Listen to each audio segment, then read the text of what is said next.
다같이 묵도하심으로 3일밤 예배 구역장 성경 공부 하나님 앞에 올려드리겠습니다.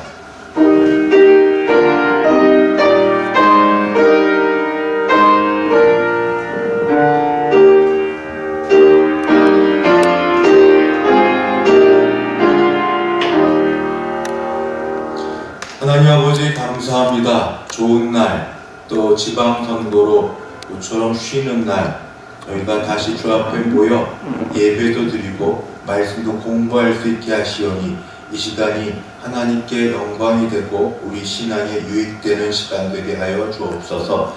예수님의 이름으로 기도하옵나이다. 아멘. 찬송가 석장을 연이어 부르겠습니다. 먼저 322장입니다. 찬송가 322장 함께 보겠습니다.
(88장입니다) 88장 함께 찬송 부르겠습니다.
마지막 찬송가는 25장입니다.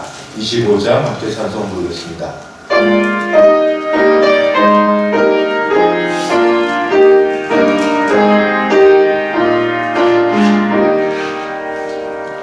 멸류관 벗어서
지도자 앞에서 온 백성 엎드려 그 하루에 얻은 영광을 늘 찬송합니다.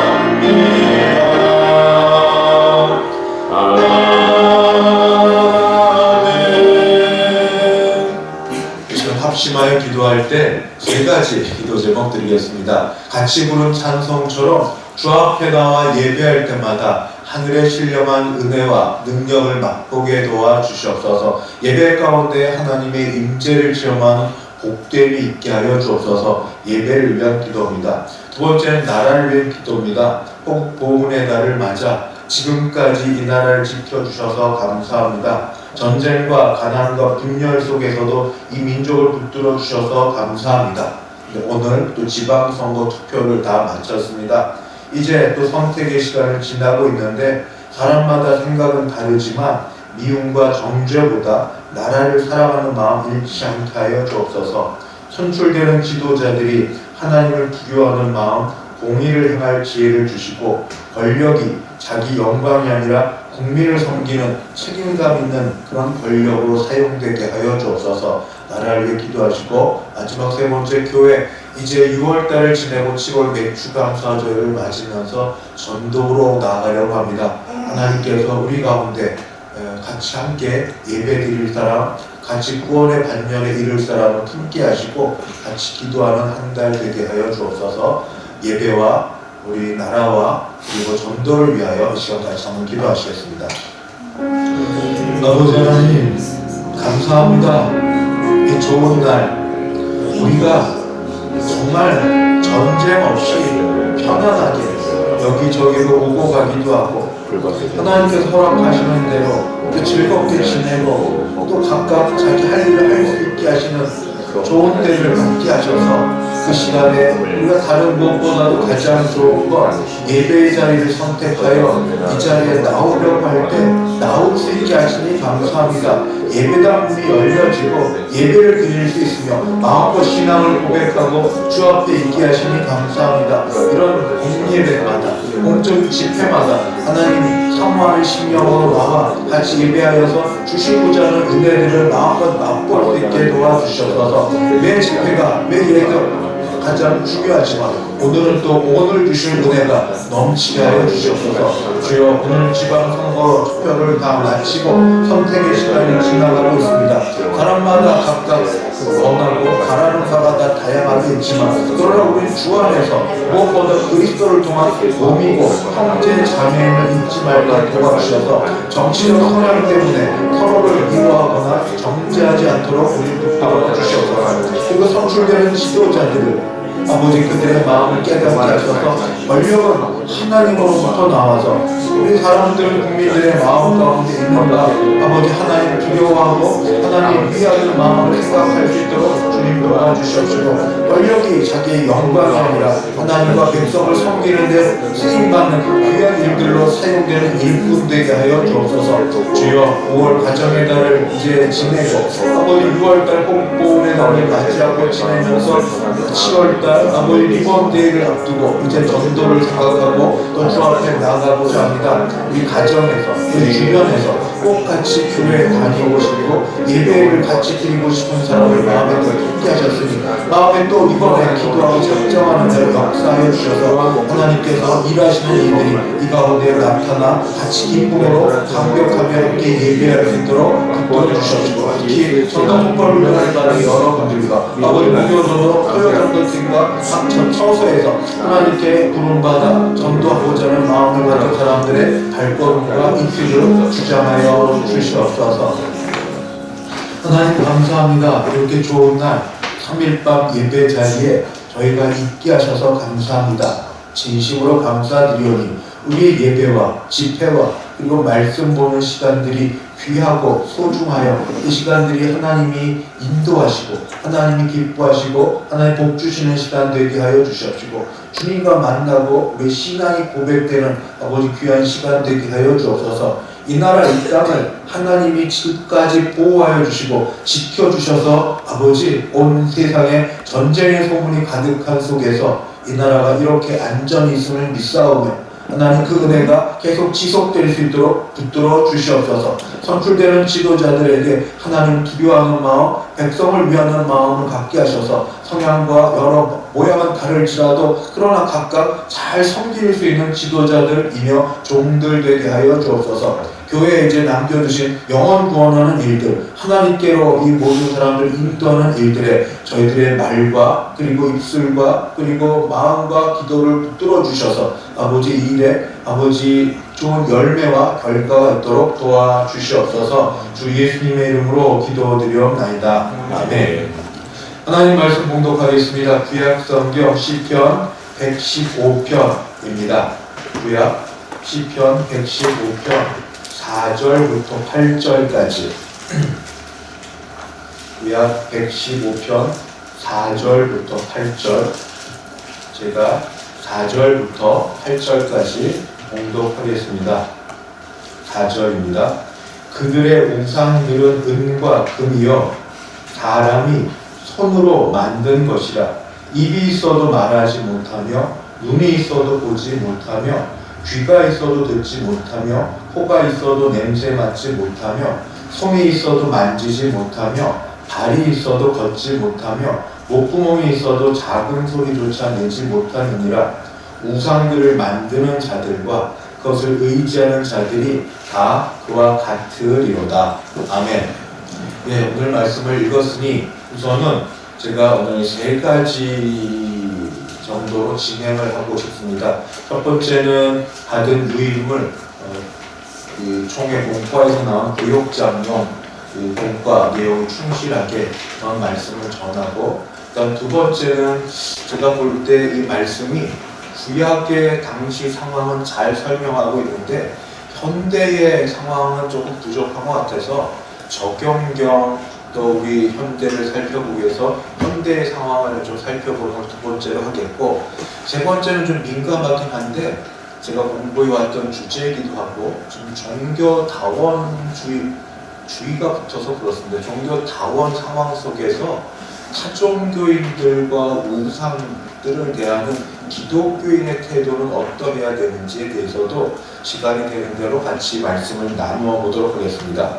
저는 암송 시간이 굉장히 유익한 시간입니다. 언제 이렇게 외워볼 수 있겠습니까? 그래서 제가 할 일은 말씀을 잘 암송할 수 있도록 돕는 일이어서 오늘 받은 유인물 중에 암송 말씀이 있습니다. 시편 115편 8절인데 제가 한번 읽는 걸 보시고 어떻게 나누어서 암송할 수 있을까 한번 생각해 보겠습니다. 말씀 암송 구절은 우상들을 만드는 자들과 그것을 의지하는 자들이 다 그와 같으리로다. 짧은 말씀이죠. 저는 이렇게 좀 나누면 암송이 쉬울 것 같습니다. 한쪽에는 만드는 자들, 우선 만들어야 됩니다. 만드는 자들이 있고 또 한쪽에는 만들고 난 다음에 의지하는 자들이 있습니다. 만드는 자들, 의지하는 자들. 가나다 순으로 하면 미음이 먼저고 이음이 나중이니까 만드는 자들 복수고 의지하는 자들. 만드는 자들과 의지하는 자들. 그러니까 둘이 있어서 그 다음에 합쳐서 다. 만드는 자들과 의지하는 자들이 다. 그리고 뒤에 거부터 합니다. 그와 같으리로다. 그와 같으리로다. 이렇게 해서 우선 여기까지만 한번 저를 따라 해보시겠습니까? 만드는 자들과 의지하는 자들이 다 그와 같으리로다. 한번 더 해볼게요. 만드는 자들과 의지하는 자들이 다 그와 같으리로다. 한번 해보겠습니다. 만드는 자들과 의지하는 자들이 다 그와 같으리로다. 감사합니다. 잘 따라해 주셔서. 앞에 그러면 뭐가 붙어야죠? 우상을이 아니라 복수입니다. 우상들을 만드는 자들과 앞에 나왔으니까 대명사로 한번 봤습니다. 그것들이 아니더라고요. 그것을 의지하는 자들이 그래서 다 그와 같으리로다. 우상들을 만드는 자들과 여기까지 해보십니다. 시작. 우상들을 만드는 자들과 그다음 두 번째 그것을 의지하는 자들이 시작 그것을 의지하는 자들이 여기까지요. 우상들을 만드는 자들과 그것을 의지하는 자들이 시작 우상들을 만드는 자들과 그것을 의지하는 자들이 뒤에 거요 다 그와 같으리로다. 시편 115편 8절 말씀 보셔도 되고 그냥 암송이 되시면 한 번만 더 해보고 암송을 맞춰보겠습니다. 같이 합니다. 시작 우상들을 만드는 자들과 그것을 의지하는 자들이 다 그와 같으리로다. 시편 115편 8절 말씀. 아멘. 예, 오늘 먼저 유인물을 같이 보시겠습니다. 유인물의 본문 이해를 같이 보시고 본문 이해에 대한 설명을 잠깐 드리겠습니다. 본문 이해를 한번 같이 읽겠습니다. 시작. 시편 115편은 우상의 실체를 고발합니다. 우상은 사람이 만든 은과 금에 불과하며 눈, 코, 입, 손, 발의 형태는 있으나 아무런 기능을 다하지 못하는 생명 없는 존재입니다. 가장 치명적인 사실은 우상을 만들고 의지하는 자는 결국 그 우상과 같이 된다는 점입니다. 이는 참된 예배의 원리를 역으로 보여줍니다. 살아계신 하나님을 예배할 때 그분의 형상으로 변화하게 되듯 생명 없는 우상을 예배하면 우리의 영혼이 그 우상처럼 무감각해집니다. 우상 숭배는 하나님을 보고 듣고 반응하는 영적 기능을 마비시켜 하나님 나라 백성으로서 세상을 다르게 보는 세계관을 근본적으로 무너뜨립니다. 네. 오늘 말씀 읽으신 대로 본문 이해와 시편 말씀을 보면 우상이 갖고 있는 특징이 세 가지가 있습니다. 첫 번째는 우상은 사람이 만든 신입니다. 이게 두 가지가 역설적인데 사람이 만들었는데 신을 만들었습니다. 다시요. 사람이 신을 만들었습니다. 그런데 이 신을 만들었는데 오늘 말씀에서 성경 말씀이 고발해주고 있는 것은 115편 4절에 사람의 손으로 만든 것이어서 이것에 한계가 있습니다. 하나님은 인간을 만드셨습니다. 근데 인간은 하나님으로 여긴 신을 자기들의 손으로 만듭니다. 그러니까 신이기 때문에 신에 대한 어떤 기본 태도가 있습니다. 두려워하고 경배하고 그리고 무언가를 얻기 위해서 조공을 드립니다. 이게 우상에게 다가가는 우리 형태들입니다. 신이니까 두려워하고 또 예배하고 그리고 조공, 헌금 또는 어떤 자신 어떤 걸 이렇게 드립니다. 그러나 동시에 사람이 만들었기 때문에 자기가 원하는 걸 해줘야 됩니다. 자기가 원하는 것, 바라는 것을 해주기를 강력하게 요청하고 바랍니다. 이것이 사람이 만든 신, 우상의 첫 번째 특징입니다. 그런데 오늘 읽은 본문에서 있는 것처럼 이 우상은 살아있지 못한 존재입니다. 시편 기자는 반복해서 말합니다. 입이 있으나 말하지 못합니다. 눈이 있으나 보지 못합니다. 그리고 귀가 있으나 듣지 못합니다. 발을 만들었지만 걷지 못합니다. 겉모양은 모두 사람처럼 만들었고 어떤 신상은 반인반수로 만들었습니다. 이집트나 또는 이 페르시아 이런 데를 보면 그게 동물들이 인간보다 더 강하다고 여겨져서 동물들을 두려워해서 그런 식으로 만들었지만 그러나 그 특징은 모두 사람이 만들어서 생명이 없습니다. 두려워 보이고 무서워 보이나 생명이 없습니다. 그런데도 불구하고 두려워하면 그것은 그 사람의 감정과 마음의 문제이지 실제는 생명이 하나도 없습니다. 그래서 생명이 없어서 결국 우상은 아무런 능력을 발휘하지 못하고 인간을 구원하지 못합니다. 세 번째, 그런데 이 우상이 이런 형편이기 때문에 우상을 가까이 하는 사람은 결국 가까이 하는 것 때문에 죽게 됩니다. 이게 그냥 육신의 죽음을 넘어서서 영적 죽음을 말합니다. 8절 말씀 오늘 읽은 것처럼 우상을, 그리고 외운 것처럼 우상을 만드는 자와 그것을 의지하는 자는 다 그와 같으리로다. 그와 같다는 것은 단순히 저주가 아니라 예배하는 존재를 닮아간다는 겁니다. 우상을 가까이 하면 닮아갑니다. 근데 그 우상은 죽어있는 우상입니다. 능력이 없는 우상입니다. 죽어있기 때문에 영혼도 점점 죽어갑니다. 뒷면을 보시면 그 묵상 이야기가 있습니다. 여기에 그 설명을 아주 잘 해주고 있습니다. 죽은 우상을 가까이 한 결과로 어떤 일이 벌어지는가입니다. 같이 제가 읽겠습니다. 한 조각가가 자신의 기술과 열정을 쏟아 완벽한 대리석 조각상을 만들었습니다. 그는 그 조각상에 완전히 매료되어 매일 것을 닦고 어루만지며 말을 걸었습니다. 가족과 친구들을 멀리했고 그의 작업실은 차갑고 고요한 공간이 되었습니다. 왜냐하면 말을 못하고 죽어있는 우상이니까요. 그런 신상이니까. 세월이 흘러 사람들은 조각가 자신도 그 조각상처럼 차갑고 감정이 메마른 사람이 되어버린 것을 발견했습니다. 이처럼 생명 없는 것에 마음을 쏟으면 우리 영혼도 생명력을 잃게 됩니다. 오직 살아계신 하나님을 예배하고 사랑할 때 우리의 삶은 그분의 따뜻한 사랑과 통성한 사랑으로 채워집니다. 그래서 우상의 특징 세 가지를 말했습니다. 첫 번째는 사람이 만들었다. 사람이 만들었는데 그걸 만들어놓고 신이라고 부른다. 이게 우상이고, 두 번째, 사람이 만들었기 때문에 살아있지 못하다. 살아있지 못하다. 아울러서 살아있지 못하고 죽어있는 존재를 가까이 하다 보면 인간도 영적으로 메마르고 죽어간다 라고 말하고 있습니다. 이렇게 해서 우선 굉장히 공간은 간단하고 단순하고 명료합니다. 이런 것으로 해서 먼저 말씀 속으로 첫 번째를 보겠습니다. 시편 115편에서 우상의 특징은 무엇입니까? 이것은 우리에게 무엇을 말해줍니까? 4절부터 7절에 보면 우상의 특징이 은과 금, 손으로 만들어서 입이 있어도 말하지 못하고, 눈이 있어도 보지 못하고, 귀가 있어도 듣지 못하고, 코가 있어도 냄새 맡지 못하고, 손이 있어도 만지지 못하고, 발이 있어도 걷지 못하고, 목구멍이 있어도 아무 소리조차 내지 못한다.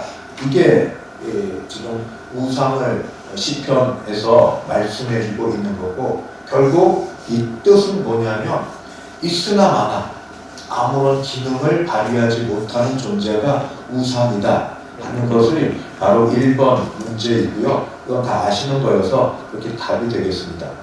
2번은 우리 같이 공부하신 대로인데, 2번은 우상을 만들고 의지하는 자에게는 어떤 결과가 있다고 경고합니까? 시편 115편 8절, 우상을 만드는 자들, 그래서 의지하는 자들은 다 그와 같으리로다.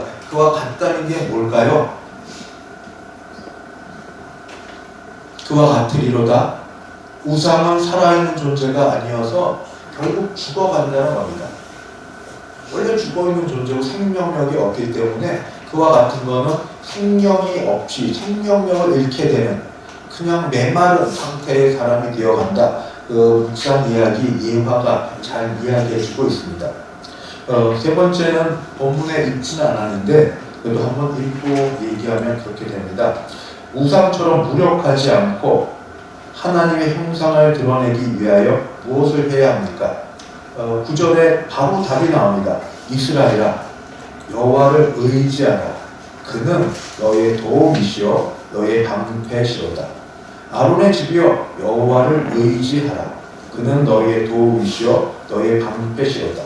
여호와를 경외하는 자들아, 너는 여호와를 의지하여라. 그는 너의 도움이시요 너의 방패시로다. 그러니까 하나님이야말로 도움이 확실히 되시고 어려움과 시련 가운데 방패가 되어주시는 살아있는 신이시기 때문에 하나님을 의지하라, 하나님을 의지하라 하고 말하고 있습니다. 그래서 질문이 우상처럼 무력하지 않으신 그 하나님, 그런 하나님의 형상을 드러내기 우리 무엇을 해야 됩니까? 우리는 오직 살아계시고 역사하시는 하나님 한 분만 온전히 예배하고 의지해야 됩니다. 아멘. 아멘. 예, 본문 공부 끝났습니다. 그래서 끝나면 더 좋겠지만 여러분 이 정도에서 조금만 더 공부해서 너무 간단하고 명료하고 좋은데 아쉬운 게 있었습니다. 구약에 있는 이 시편 말씀은 좋은데 여기에 그러면 지금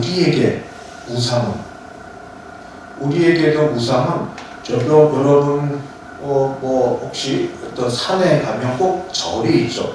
절이 있으면 되게 예수 믿는 사람 피해갑니다만 저는 일부러 가서 봅니다. 왜냐하면 종교와 문화가 같이 있어서 법당의 대웅전에 법당에 어떻게 위치가 되어 있고 어떤 불상이 되어 있는지 보기도 하고 작은 데는 그림이 이게 불교인지 무속인지 그냥 다 섞여 있어요. 산신령하고 다 섞여 있고 그래서 보기도 하고 그러는데 향내가 있고 뭐 이런 것들을 보면서 나는 결코 저런 것에 우상에게 고개도 숙이지 않고 거기를 마음으로 두지 않으니까 괜찮아 하고 말하실 겁니다. 맞습니다. 모든 기독교인이 그렇게 하고 형상을 조금이라도 하나님의 형상으로 만들지 않으시려고 하니까 정말 그거 맞으십니다.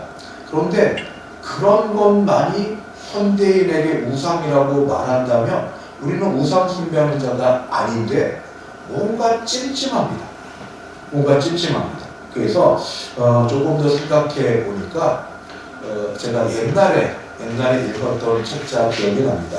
네덜란드의 암스테르담 대학교 기독교 경제학과 교수이고 정치인이면서 이름이 박 하우츠바르트라는 분이 있습니다. 이분은 개혁주의 칼빈에 이어서 아브라함 카이퍼, 헤르만 도예베르트의 그런 사상을 이어받은 아주 좋은 그런 아이디어와 생각을 전해주는 분이 책을 하나 적고 책의 제목이 번역되어서 현대 우상 이데올로기라는 책입니다. 좀 짧지만 아주 어렵지도 아주 쉽지도 않은 그런 책입니다. 현대 우상 이데올로기. 네덜란드의 개혁주의 신학자는 아닌데 경제학자고 정치인이면서 신학을 중심으로 현대인에게 우상이 뭐냐라고 얘기할 때 그는 현대인에게 우상은 단순히 눈에 보이는 불상, 목상 이런 게 아니라고 말합니다. 그럼 현대인에게 우상은 뭐냐?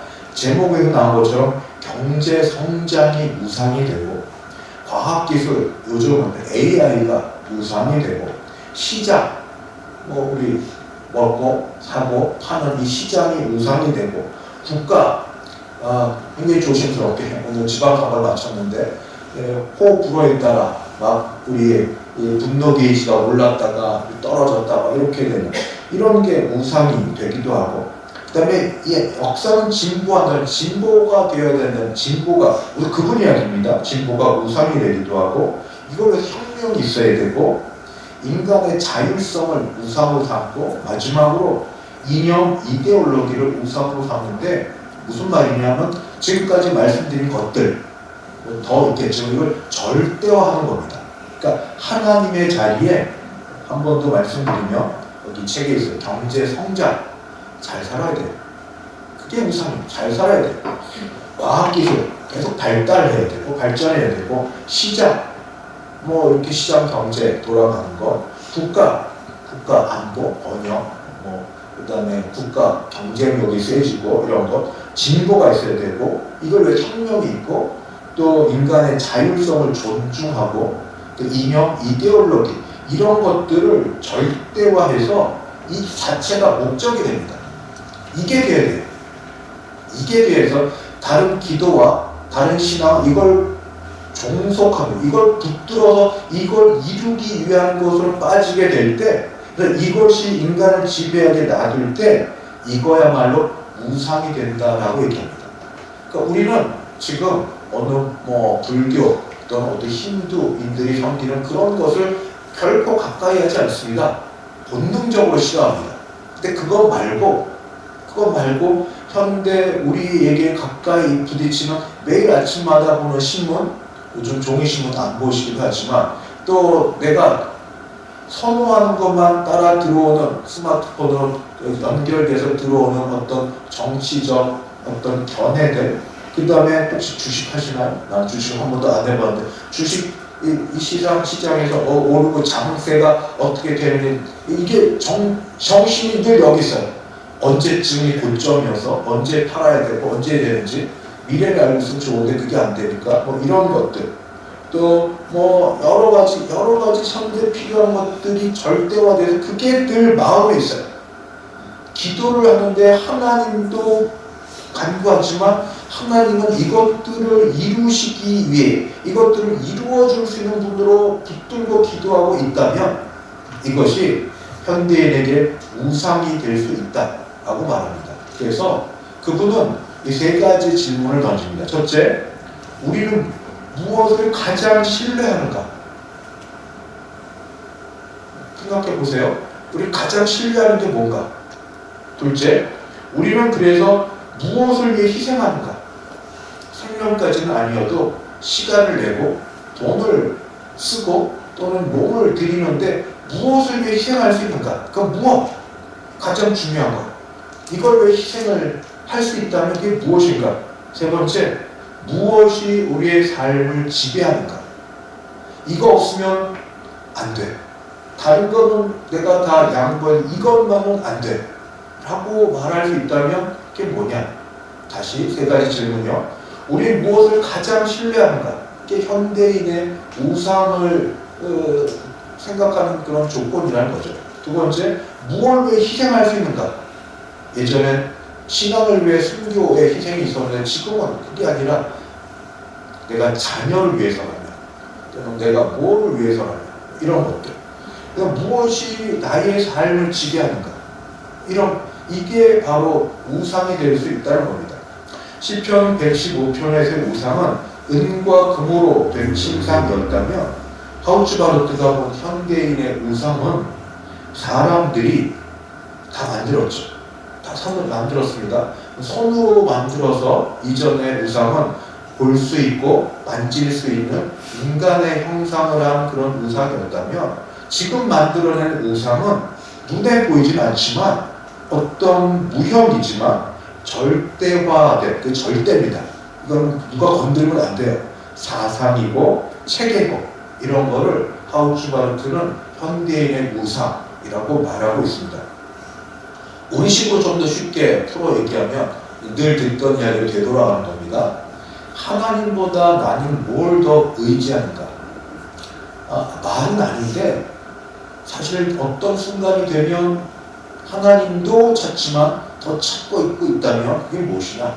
하나님보다 더 의지하는 것, 하나님보다 더 바라는 것, 소망하는 것, 원하는 것, 천국, 소망, 뭐 바라지만 이 땅이 좋아서 이 땅의 어떤 것들을 내가 꼭 누려야 되고 거기 가봐야 되고 먹어야 되고 취해야 되고 뭐 이런 것들이 있는지 자체가 나쁘다는 게 아닙니다. 그게 절대화돼서 또는 비교적으로 하나님보다 더가 될 때 이게 이제 문제가 된다는 겁니다. 하나님보다 두려워하고 있는 것. 하나님이 가장 두려운 대상, 삶과 죽음에 대해서, 상과 벌에 대해서, 영생에 대해서 죽고를 하나님보다 두려워하는 것. 사람이 제일 두려워하는 것 중에 하나는 죽음이더라고요. 죽음. 죽음이 하나님보다 더 두려운가? 천국을 갈 우리는 자격 조건을 값없이 받았는데 그럼에도 불구하고 죽음이 더 두려운가? 상실, 잃게 되고 내가 누군가로부터 그를 잃게 된다든지 무엇을 놓치게 된다든지 이런 것들.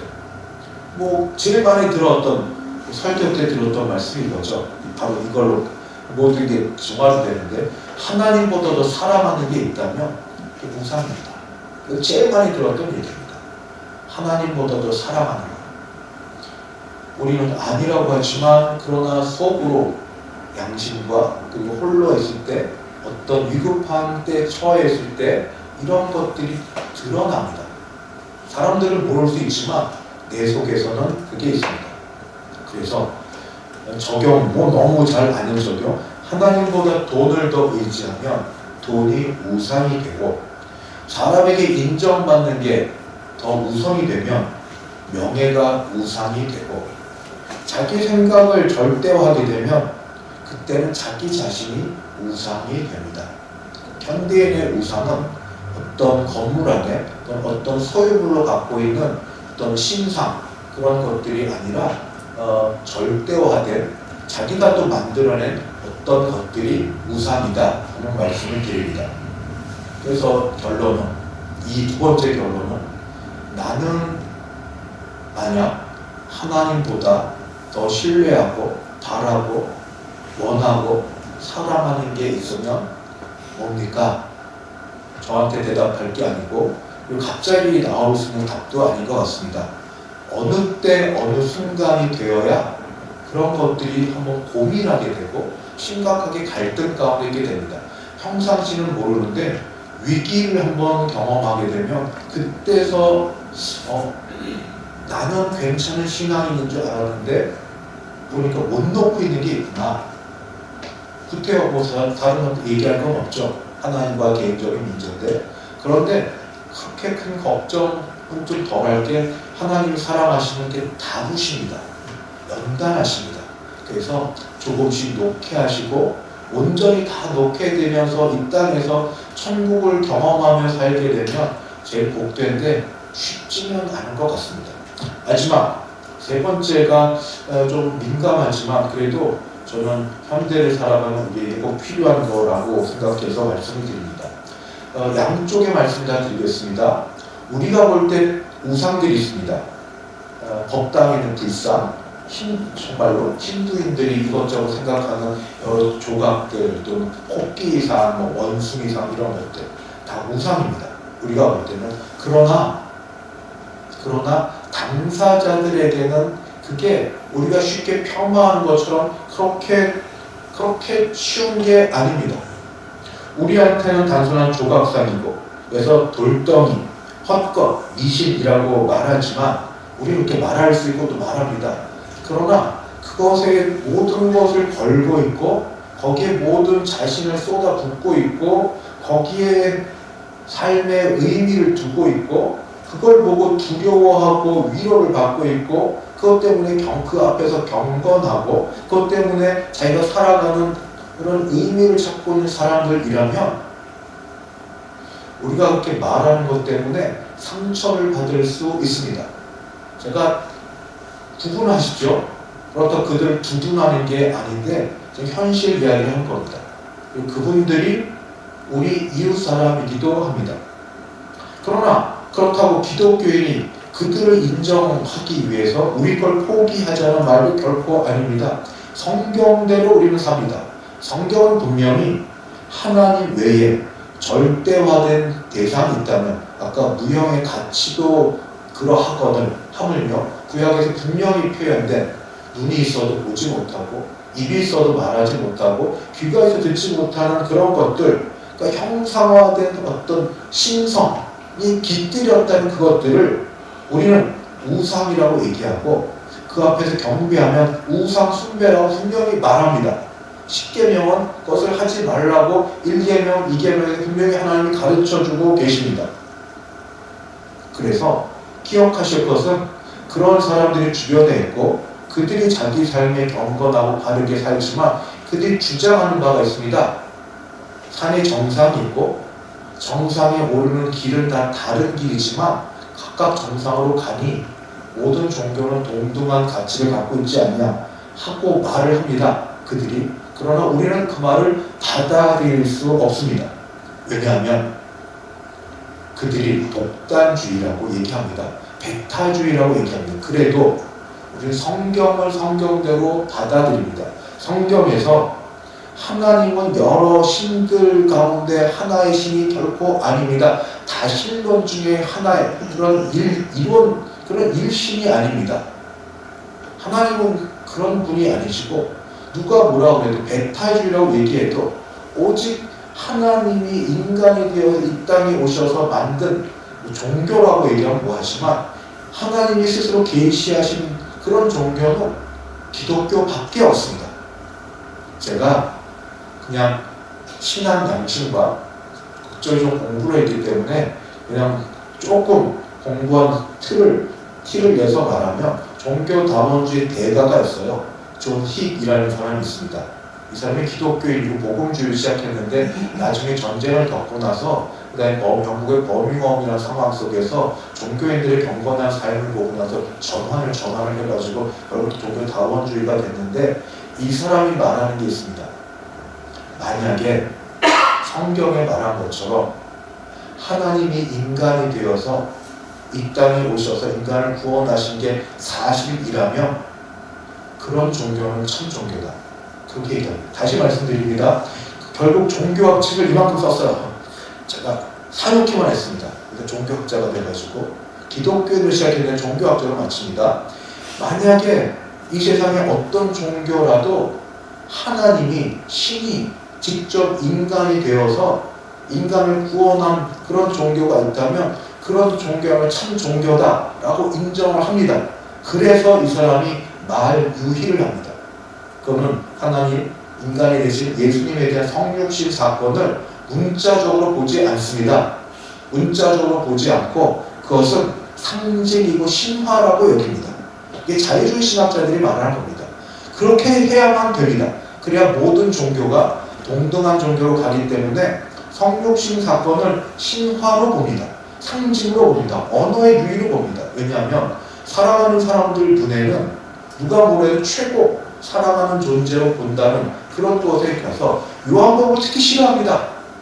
요한복음 싫어하고 요한복음에 있는 모든 일들은 거기는 예수님이 내가 길이요 진리요 생명이 나로 말미암아 아버지 갈 자가 없는 이런 말씀들이 두루두루 있기 때문에 특히 싫어하면서 이 말은 후대의 기독교 공동체 제자들이 자기들의 생각하는 말을 예수님 입에 넣어서 예수님이 말한 것처럼 만들어 놓은 게 요한복음이다라고 얘기를 합니다. 요한복음이 언제 기록되는지 아느냐 하고 얘기하면서 뒤집어 얘기하면 그렇게 강력하게 기독교에 대해 절대 종교를 거부하는 사람들을 뒤집으면 그대로 하나님이 인간이 되어서 인간을 구원하신 종교가 있는데 그게 기독교입니다. 그 종교는 유일한 종교고 그 일은 세상에 다시 없는 종교고 우리는 그 종교 안에 우리 부르셨고 종교로 하면 그 삶의 체계며 신앙인데 우리는 그 안에 있습니다. 그래서 이 안에 있는 사람들은 다른 모든 종교인들의 삶과 그들의 행위와 여러 일들에 대해서 그들이 그렇게 행하는 것을 알고는 있지만 또 그렇다고 막 대놓고 막 비난하지 못하지만 그렇다고 우리 거를 포기할 수 없습니다. 우리 걸 포기하면 하나님을 놓치게 됩니다. 그렇게 할 수가 없습니다. 하나님이 어떻게 우리를 구원하셨는데 어떻게 인간이 몸을 입고 오셔서 어떻게 자신의 생명을 들여 우리를 구원하셨는데 내가 잠깐 인간적 정으로 말미암아 예의로 말미암아 그걸 타협을 한다면 하나님과의 관계는 하나님이 하실 일 그럼 다 무엇이 됩니까? 결코 그렇게 할 수 없습니다. 우리는 우리 걸 존중하고 지켜야 됩니다. 이 속에서 사도 바울이 한 거를 같이 보겠습니다. 구약을 넘어서 신약에 특히 아테네 갔을 때 거기가 우상이 되게 많았습니다. 초대교회는 당연히 모든 순교지마다 다원 종교 상황의 그런 격전지였습니다. 전쟁터였습니다.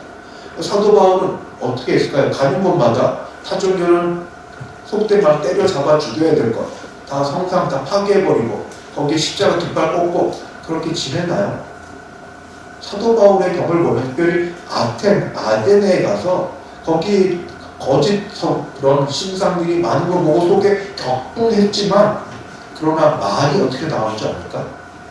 너희가 범사에 종교성이 많도다 라고 얘기합니다. 생각과 그리고 신앙과 자기 주장하고 있는 건 확실하지만 태도와 말은 적어도 예의를 지켰습니다. 이게 지금 우리에게 필요한 겁니다. 바울은 진리를 붙들었고 진리에 서 있고 진리에 죽을 수 있는 사람이지만 그렇다고 우상숭배를 인정하지 않았지만 우상숭배를 하는 사람을 경멸하고 조롱하고 파괴하려고 하지 않았습니다. 이 말은 지금 이 현대에서 다원 종교 상황 속에 살아가는 우리에게 시사하는 바가 많습니다. 우리는 예수님의 종들이고 예수님을 믿는 사람들입니다. 이 상황 속에서 우리는 다 타종교인을 많이 만납니다. 한 가족 안에서도 그렇고 무종교인도 나는 아무도 안 믿어. 그게 바로 뭔가를 믿는 거죠. 나를 믿죠. 옛날 분들 내 주먹을 믿어. 내 생각을 믿어. 그렇게 뭐를 믿는데 우리가 해야 될 일은 무엇이냐면 다른 사람이 갖고 있는 신앙과 우상을 부수기 전에 먼저 해야 될 일이 있습니다. 내가 믿는 그리스도를 증언하는 사람이 되어야 됩니다. 이게 복음을 전한다. 이게 예수 믿으세요. 이게 말로도 선포하지만 증거자입니다. 너희가 성령을 받으면 성령 권능을 받고 의를 살고 은유되어 사마를 딱 끝까지 이르러 증인이 되라. 증인이 되는 겁니다. 예수님이 사셨고 고난을 받으셨고 죽으셨고 부활하셨다고. 그분이 바로 그렇게 하나님의 아들 부활 증인이 되는 삶이 우상을 부시고 남을 조롱하고 경멸하고 우선되어야 됩니다. 그걸 인정하지 않은 게 결코 아님을 다시 말씀드립니다.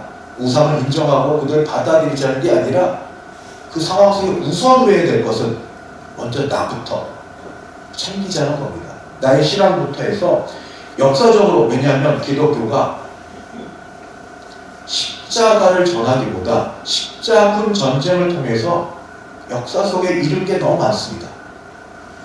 타종교를 조롱했고 강압했고 문화를 파괴하면서 이거를 순교로 여겼던 역사의 흔적들이 있습니다.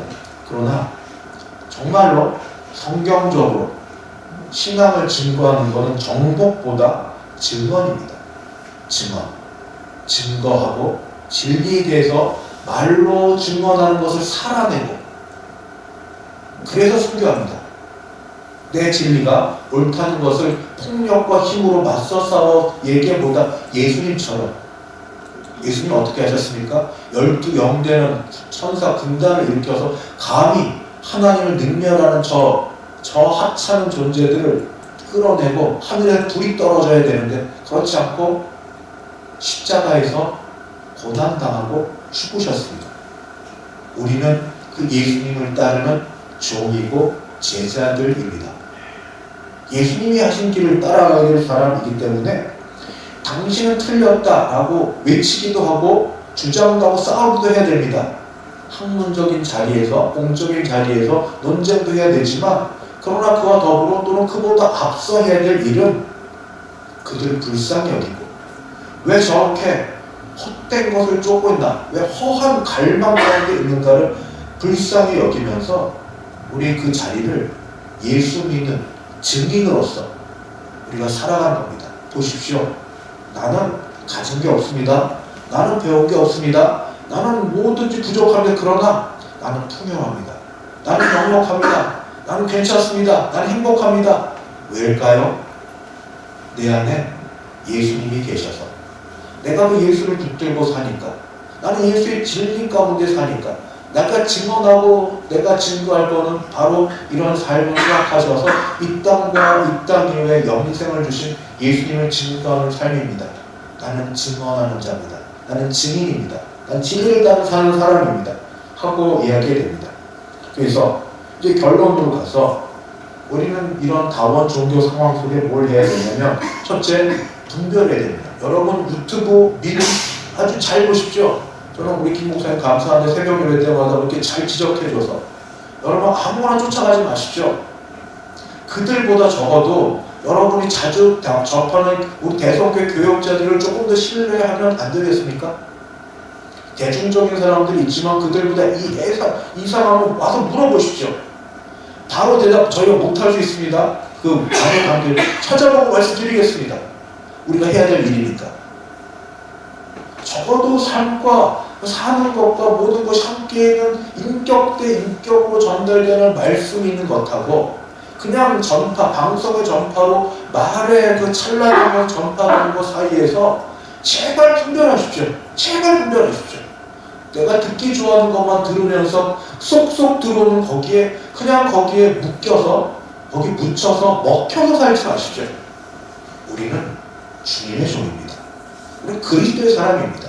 분별하셔야 됩니다. 그래서 우리는 그 사람이 말하는 게 아니라 복음이 아들에 관한 거라고 계속 말씀드렸습니다. 아들은 죽고 다시 부활하신 것. 고린도전서에 보면 15절 가장 간단하게 그리고 그것이 좀 더 확장되어 갑니다. 우리는 예수님으로 살고 예수님 증언하고 사는 사람입니다.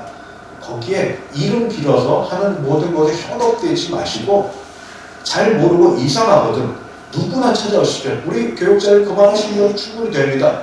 혹 당장 다 못해도 저희가 어떤 사명을 갖고 공부해서 알려드리겠습니다. 당장 모를 수도 있습니다. 상황을 모르니까. 그러나 그렇게 할 터이니까 적어도 여러분과 함께하고 같이 기도하고 있는 교육자들에게 모셔서 유튜브에 있는 것들 아무거나 다 따라가지 마시고 같이 보시고 분별하십시오. 그 다음에 두 번째는 인간에 대해 존중을 하십시다. 타인을 조롱하지 말고 그들의 진정을 함부로 경멸하지 마십시오. 우리에게 필요한 건 그들을 정복해서는 승리감이 아니라, 그래서 어느 그 만족감이 아니라, 그건 이겼다는 그런 게 아니라 예수 그리스도의 증인으로 사는 게 먼저입니다. 그게 먼저입니다. 그게 우선으로. 이걸 먼저 해야 된다. 이런 말씀드립니다. 내 신앙의 우월성을 드러내서 어떤 내가 더 얼마나 어떤 그리스도의 십자가가 더 강력한지를 말하는 것. 이게 농담 같지만 사실인 얘기를 드리겠습니다. 아직도 해결되지 않는데, 뭐 방송이 되니까 좀 조심스럽긴 한데, 하여튼 이전에 섬겼던 교회에서 저도 부목사로 있었고, 부목사가 해야 될 일은 이제 신방, 나누어서 신방하는데, 저도 스타렉스 몰고 다녔습니다. 교구 신방을 해야 되니까. 근데 이제 여전도사님이 같이 한 분이 계셔서 그분이 기도를 열심히 하시고 뜨겁고, 그 다음에 뭐 이렇게 속에 있는 걸 가감없이 얘기하는 분이고, 저보다 나이가 많으셨어요. 열심히 스타렉스 먼저 일산 그때 신방하러 가는 길인데, 갑자기 저는 이제 앞에 가는 길만 보고 있는데 이분은 시야가 바로데 갑자기 목사님 왜요? 받아! 무슨 말씀? 저기 중이 차 타고 와서 가서 받아요! 목사님 받아! 웃기도 했지만 그 신앙의 열정과 열성 가서 받으랍니다. 승려가 승려 가서 보고 있고 차를 몰고 가는데 가만두면 가서 받으랍니다. 가서 받으면 누가 될까요? 누가 이길까요? 그 전도사님의 신앙으로 우리가 이길 텐데, 저는 돈만 나갈 것 같아요. 그렇게 해봐요. 돈만 무지 나가서 결국 신문에 나면 무슨 소리 들을까 싶어가지고 제가 그냥 말고 있는데, 제가 지금도 여전히 남는 건 그 전도사님 정말 좋은 전도사님이거든요. 기도 열심히 하고 막 그 정의에 뜨겁고 막 그런데, 그 상황 속에서 또 저를 인정해준 모양입니다. 영역이 세니까 가서 받으면 우리가 이길 거다 막 이러든가. 저는 그런 생각을 못했는데, 우리 그렇게 사는 사람 아니라고요. 우리는 어떤 상황이든지 예수를 증언하고 예수님 믿는 사람으로 사는 사람이어야 되지, 어떤 일에 어떤 일을 해서 싸워서 이기는 쪽으로 우리 신앙을 증거하기보다 예수님을 그저 세우고 예수님 높이는 일을 우선시키기 바랍니다.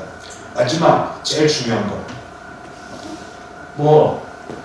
눈으로 보여지는 우상, 그 다음에 현대인이 갖고 있는 여러 이런 우상들, 그리고 이런 타종교인들이 갖고 있는 우상 말고 모든 걸 다 종합해 볼 때 우리 안에 있는 우상, 예수를 믿지만 하나님 외에 다른 신을 섬기지 말라가 하나님과 나란히 하나님 곁에, 그러니까 하나님 섬기지 않는 게 아닙니다. 하나님 믿습니다. 하나님을 의지합니다. 그러나 동시에 그와 같은 정도 또는 약간의 차별을 두고 이것도 하고 이것도 놓지 않으리라 하는 것이 분명히 있을 터인데, 우리 이 시간 참된 예배를 위해서 그 곁가지를 전부 걸쳐내고 좀 피해야 되는 것 중에 우상이 있다면 내 마음에 하나님께 나아가 집중하지 못하도록 하는 게 무엇일까?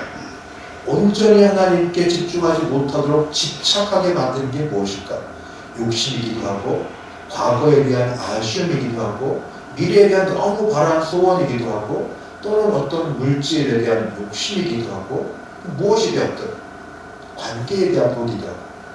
그 부분이 있으며 먼저 우리 안에 있는 우상들을 정리하시고 그것들을 주의 은혜 가운데 성령의 능력과 정말 이거야말로 그 영적 싸움입니다. 주께서 주시는 은혜로 승리하셔서 우상을 전부 제거하고 적어도 하나님께 나가 기도할 때 아버지 하고 부를 때 찬송 부를 때 그리고 말씀 들을 때는 하나님께만 집중해서 나아갈 수 있는 예배의 기쁨과 그런 은혜의 풍성함이 있는 우리 모두 되시기를 주님의 이름으로 축복하고 축원합니다.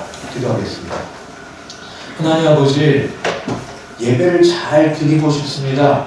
예배를 잘 드리려면 먼저 우리 안에 거추장스럽게 걸려있고 막혀있는 것들을 다 내버려야 되겠사오니 하나님 분별력을 주셔서 잘 분별하여 버리게 하여 주시옵시고 아버지 그것들을 우리가 잘 소화하고 우리 안에서는 오직 예수 그리스도를 붙들고 그리스도 안에서 그리스도를 통하여 하나님 아버지께 나아가는 복된 인생들이 이 땅에서 많이 있다가 그 상태로 천국 가서 그 많은 것들을 누렸던 것들을 같이 기뻐하는 삶의 연결과 연장이 되게 하여 주옵소서.